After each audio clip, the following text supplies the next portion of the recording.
Habanay di kaniyong tanan higalig soon, lipay na kayong atong pasinting taga Labangal, General Santos City, no? Human siya naayo sa iyang balatian.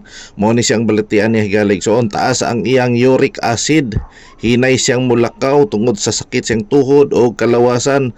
Unya ang iya pag yung bukog sa lumbar, no, sa backbone na pag yung diferensya, no, ato siyang pangayuan o gihimuan ato siya request sa x-ray o aron maka-x-ray siya. Unya laboratory, so naani siya mga laboratory galing sa no. So mo to atong gibasihan kini atong gibasihan ni galing sa no. Kining iyang bukog, iyang x-ray na bulging sa iyang spine, na bulging sa iyang disc, dislocate ang iyang lumbar. So di siya kalakaw og tarong, no. Ato siyang gihatagag pagtagad. Gisesyon nato siya sa pipila ka session, gi-rehab nato siya para manumbalik ang iyang normal nga kahimtang. Oh, ato siyang gi-acupuncture. Ay nga ani siya galing so no. Ang uban na pod maingon na po gikat-kat man na siya. So siyempre kay mo abtan tag pipila ka adlaw, no, maabtan tag hapon.